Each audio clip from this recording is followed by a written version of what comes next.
Thank you very much for watching. My name is Emmanuel Abuaji Riafi. Now to the very first story. The Bank of Ghana would today be receiving proceeds from 4 separate bonds sold last week. Joy Business understands that about 5.1 billion Ghana cedis would hit the central bank's account from investors who participated in the bond. George Riafi has more. 3 separate bonds were reopened, while a fresh 5-year bond was also sold last Thursday.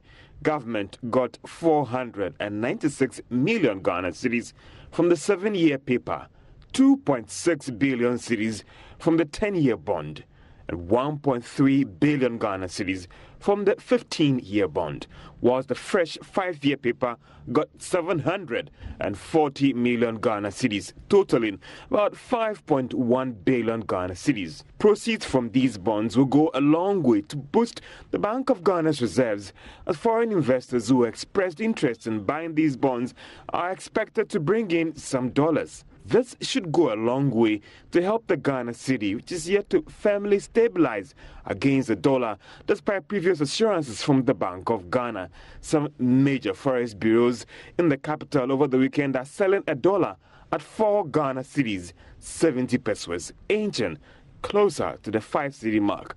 The situation could get worse if the Bank of Ghana doesn't increase supply onto the market, as more companies seek dollars to finance their imports for early next year. Most commercial banks have told Joy Business that their daily requests are still not being met by the Bank of Ghana. It is not clear for now why the central bank is not increasing its support for banks, despite the significant dollar reserves they have built up over the past month. And that was a Business Desk report by George Riafi. Away from that, prices of petroleum products at the pumps are expected to remain fairly stable up until the end of February next year. It follows government's decision to use some of the monies accrued from the stabilization levy to cushion the impact of the hikes on consumers. The development would result in government taking away 7 pesos out of the 10 pesos that is levied on prices of petroleum products. Joy Business understands prices should have witnessed some marginal increase at the pump this week, but this move would leave prices unchanged at the pumps for a while. We get the views of some industry players shortly, but now let's listen to the Deputy Energy Minister, Dr. Mohammed Amin Adam.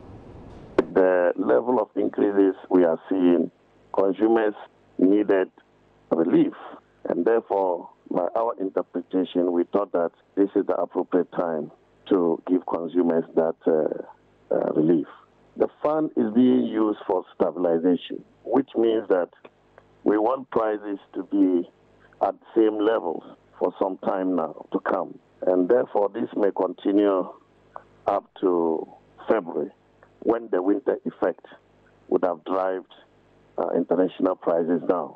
And so at that time, prices may come down so that we can stop the application of the fund. So how much is this costing government? The stabilization fund accumulates 30 million Ghana cedis a month. And so what it means is that we are financing intervention by 30 million Ghana cedis a month.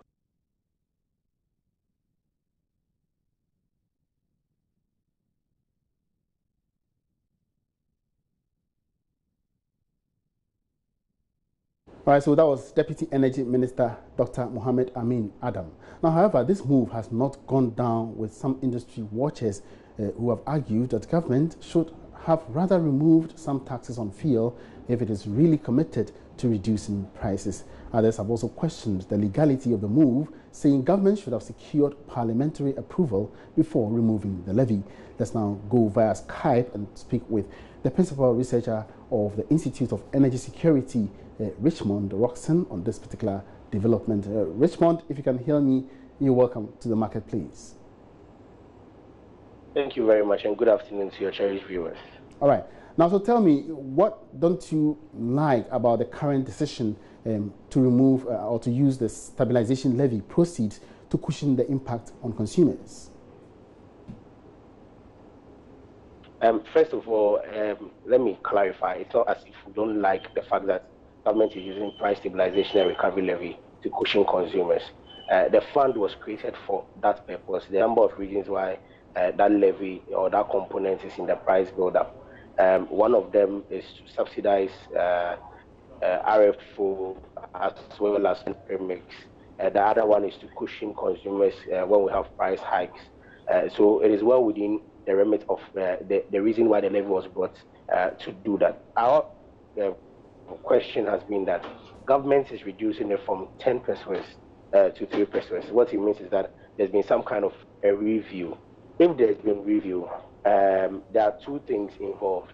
Either government is going to subsidize, that means government is going to support the balance of 7 pesos with a price stabilization fund, which will mean that there won't be any need to go for parliamentary approval. But if it is a total review from 10 to 3, that means it has to go through parliament for parliament to be able to ratify, because the constitution is clear that there can't be any imposition of tax or a review of tax without the approval from the people's representatives. So yes, we are glad that finally, for the first time, government is applying the price stabilization and recovery levy for major major how do you call it, petroleum products.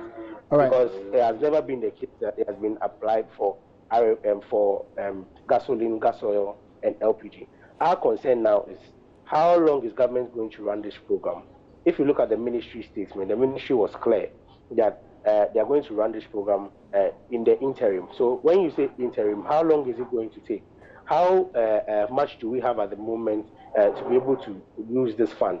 So if these questions are answered by government, then we will be pleased with government. But we are proceeding to say that if government truly is committed to reducing petroleum products or prices, government should deal with the special petroleum tax, which is 15% in the price build-up. That is more significant than the current 7 pesos that government has taken out of the current price build-up. Now, Richmond, given the fact that government has, been collecting these proceeds for quite some time, but no government has used the proceeds to cushion the impact of petroleum price hikes, don't you think that is initially a good means, a good way to actually support or reduce the impact on consumers? And if so, do you think that this particular development can extend beyond the February deadline that government wants to do?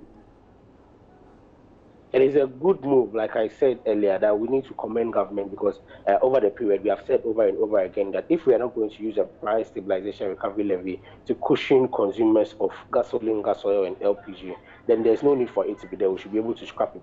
So if finally government is applying it, it is a very good move, and we are happy that finally our calls have been heeded too. However, our concern is that even though you are applying it, the other factors are still in the negative. The city is still depreciating. What it means is that the benefits we are supposed to get, or the difference we are supposed to make, at the end of the day, we won't be able to realize it, because this spread that we're going to make with the current price stabilization and recovery levy intervention that government has brought into. So yes, it is a good move. We commend government that finally it has listened, but it can listen more. The special petroleum tax is 15%, which will reduce the prices by a whooping 50 pesos to below the current 4.49 values that we have on the market. All right, Richmond, so given the fact that government has collected these revenue for a long time, do you think that it could go beyond the 30 million or so that it wants to spend on these subsidies, so to speak? Yes, in fact, we've taken this revenue for a long time. The only time that we know government has used it is when it comes to subsidies for premix and RFO, as well as under recovery. So one of the demands we're making, the government should be able to publish how much he has made in this fund all these years, how much has accrued so far, and at the end of the day, tell us how long this will continue. In the meantime, if prices go up on the international market and we've exhausted the 30 million, what are the plans that government will have to be able to save the consumer? Because on the international market, if it goes up and the city continues this way, not by February, if these conditions should continue, we'll be looking at 5 Ghana cedi per litre for fuel, and that will be very dangerous for the consumer. Now, is this not an irony on your side? Because some time back you were calling for removal of the various taxes on the petroleum price build-up, including this stabilization levy. Now that government is making this move, you are praising government. Which is which? What's your position? No, we asked government to review it. And now what government has done is it is using the same fund in the build-up to subsidize prices. It is not a total removal. If government is scrapping it, we'll be able to applaud government totally. But at this point in time, government says that charge 3 pesewas instead of the 10 pesewas, and we are going to use the PSRL to support. It is not a total removal. If it's a total removal, we applaud governments for removing taxes of the petroleum, because we still insist and we maintain that spending over almost 50% out of the current prices that we have as taxes and levies is unreasonable, and the government must still look at it by reviewing it downwards. All right, many thanks for your attention. Richmond Roxon is the principal researcher of the Institute of Energy Security. He's been commenting on the decision by government to use proceeds of the stabilization levy to cushion petroleum consumers, the impact on petroleum consumers. Away from that, over 7.2 million euros has been invested into 2 banana farms in the country by the European Union. The aim is to improve the competitiveness of the banana export industry. The 2 farms belonging to Golden Exotic Limited and Volta River Estate currently account for over 90% of banana exports from Ghana. Speaking to Joy Business on a project tour to the 2 farms, the program's officer for the European Union, Jan van der Ploeg, explained the funds will be used in various infrastructural projects to enhance competition in the industry. Currently, the total export of banana from Ghana is over 65,000 metric tons. The project under consideration, dubbed the Banana Accompanying Measures for Ghana, is aimed at assisting banana exporters to adjust to the increase in competition in banana export to the European Union market. From a continent perspective, Latin America and Caribbean countries account for the highest value of banana exports, while Africa holds a small chunk of the global market. However, Africa's share of the global market is threatened by the lifting of quantitative restriction on imports of bananas from outside the ACP countries. Speaking to Joy Business, the Programs Office of the European Union, Jan van der Ploeg, explains how the funds will promote the banana export market. Well, the access for bananas from ACP countries, including Ghana, has been always a 0%, but there was a certain quota and a certain tariff. So there was a certain volume we talked about. The quotas has been shedded, but under the EPA, the Economic Partnership Agreement, there is a 0% tariff and 0 quota. So in that respect, the access for Ghanaian bananas on the European market is not deteriorated. It is only that the competitors are getting a better access, because they used to pay 1,000 euros per tons at least of bananas as import duty, and that is now brought down to 75 euros per ton.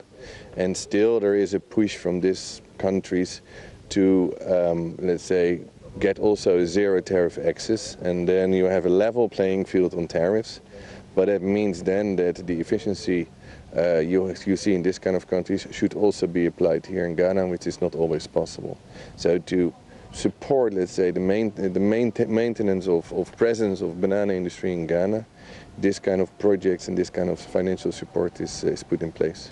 The 7.2 million euros has so far been invested into construction of 224 houses for workers of Golden Exotic Limited, as well as an organic compost project for Volta River Estates Limited. These investments, according to the managers of both companies, will help improve upon their efficiency. The EU authorities have made it clear that on the very long term, they would have no more protection, and everybody who would import bananas on the EU market would be treated the same way.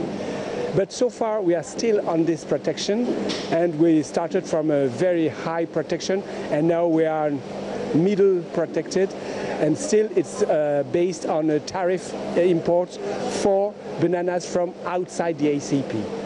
So for us, it's a protection as how long it will be maintained, and what we are aiming now is that we are looking at how it would do when we have no more protection, and we think it would be maybe within the next 15 years. So that's why we are expanding, that's why we are improving the way we are growing bananas, etc., to be competitive. That's what we aim at, to be competitive without protection.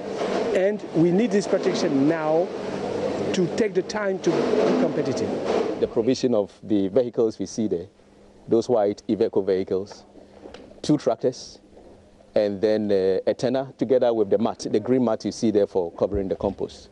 That was given to us to help us scale up our composting process, and we are using them exactly for the purpose. It allows us to get a source of manure for organic production, and not only for us, but also for other people in the sector who are into organic production, not only for banana, but also for those in flowers, for those in vegetables that would want to use our compost for organic production. The project's investment is a joint partnership between the European Union and the Ministry of Finance. Away from that, the Ghana Union of Traders Association, GUTA, is asking government to give tax incentives to compliant individuals and businesses. Members say it will eliminate or at least minimize tax evasion by unregistered and non-compliant members. Statistics show only 2% of 75% of informal sector businesses contribute to Ghana's tax revenue generation. Traders are worried a few tax-compliant businesses are, as a result, overburdened with the huge tax obligations. GUTA President Dr. Joseph Obeng says some incentives can make the difference. Yes, we want them to even devise some specific incentives that will go to the taxpayer, those who are doing well, rather than we being punished. What is happening now is that those of us who are paying regularly are the most targeted people, because the tax net is not wide open. Yeah, you will give them tax rebates. Sometimes some of them who are choking, maybe because of inactivity of their business for some specific time, can be kind of giving a tax holiday and all that. So we should reach a point that maybe they can fence rank some of our indebtedness so that to push it. Sometimes if you are so much choked with your tax payment and all that, you cannot even go ahead to even do that. And then we have other problems also, is that as soon as you pay more tax, the following year they come up and increase your tax assessment. And so that one is so punitive for us. It's not an incentive for us. Somebody have declared he's doing good, and then you use your discretion that because he paid bigger amount this time around, you are going to increase it. Sometimes it's 100-fold or 200-fold of what they used to pay. That one, it make people, they say that, oh, if you declare 100%, they will increase 200%. So why don't I declare 30% so that when they increase 100%, I'll go to 60 cities. Those things are incentives. And then. So let's just stay in Kumasi further, and shops in the central business district of Kumasi are closed for the procession of various traditional leaders as part of activities marking the day the traditional rulers will march through some principal streets of the capital. Though there were no instructions for businesses to close down, most of them are not opening their shops as a sign of respect to the departed Queen Mother. Nana Yaojima has been monitoring the events at Edum, a suburb of Kumasi.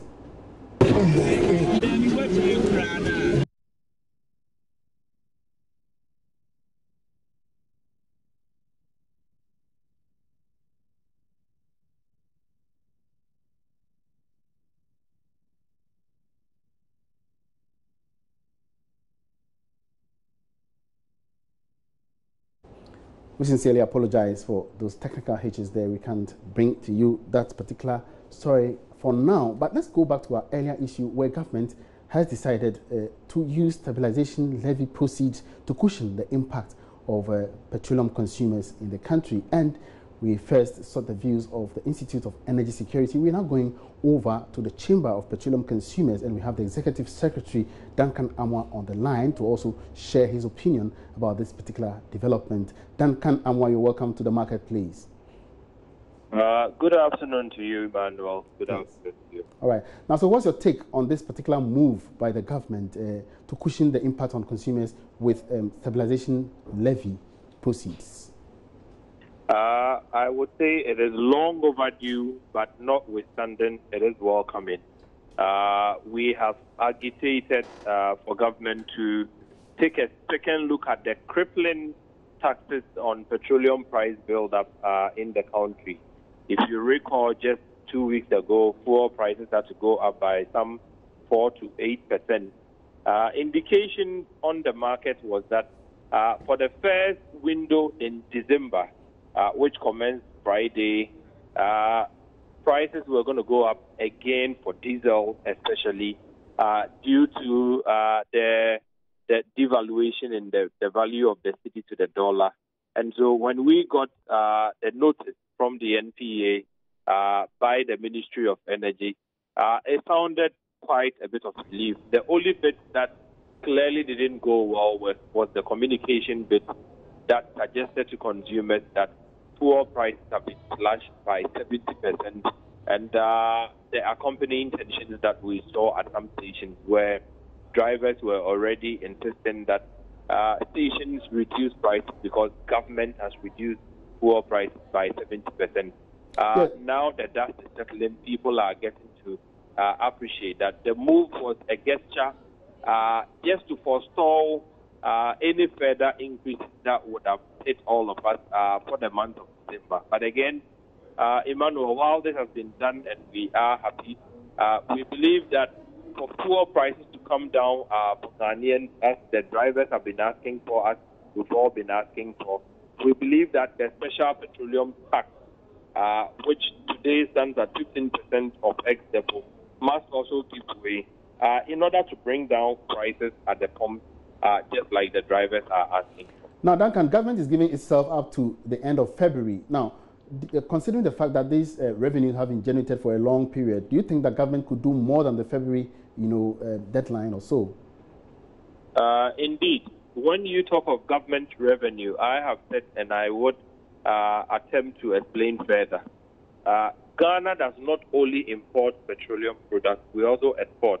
The interesting bit is that we even produce and export much more than we actually import to the country. We do about 105,000 barrels daily, whilst we export in excess of 200,000 barrels. So when prices start going up on the international market, there is a significant, increase in government revenue from our petroleum exports. And that is where we often agitate that you do not allow the international market to drag local prices to absurd limits or points where people will have to start complaining. So there should be a gradual easing down on the levels of taxes due to the fact government could get a little more revenue from our petroleum exports from the Jubilee and the 10 fields and all of them.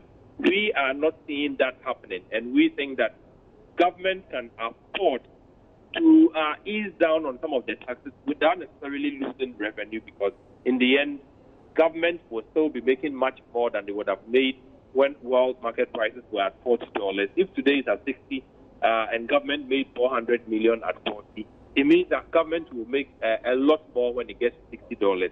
But the impact on the local pumps would also have to be considered, for which we often believe that there must be a healthy balance between how much government is expecting from our exports and how much government is expecting from local imports and local pumps. Now, Duncan, finally, before you go, you are now lauding government for actually using the proceeds of this fund to cushion the impact of consumers. Now, earlier, you have been critically, you have been very critical of government for maintaining this particular tax. Now, if the government has decided to use proceeds of the tax to cushion the impact, would you still then advocate for a removal of the petroleum stabilization levy at this stage? Emmanuel, in fact, at this point, all of that must go. What we have seen is that government, due to the mix that we saw for the first window in December, decided to ease down on diesel and LPG because petrol didn't lose much on the international market, it rather gained. And so if you do the petrol gains and knock out with the cedi's devaluation, petrol was going to be stable. Where the problem was going to come from would have been for diesel, and for which government is we are knocking off 7% out of 10. But we would want to believe that the levels that fuel prices have gotten to, where it's above 20 a gallon today, we can do without some of the taxes now, so that we can have about 18, 17 cedis for the average driver. All right. Thank you very much, Okay, so that was Executive Secretary for the Chamber of Petroleum Consumers Ghana, COPEG, Duncan Amwa, giving his thoughts on the move by government to use proceeds from the stabilization levy to cushion the impact on consumers. This has been the Marketplace. Time to go now. My name is Emmanuel Abwaji. Have a good afternoon.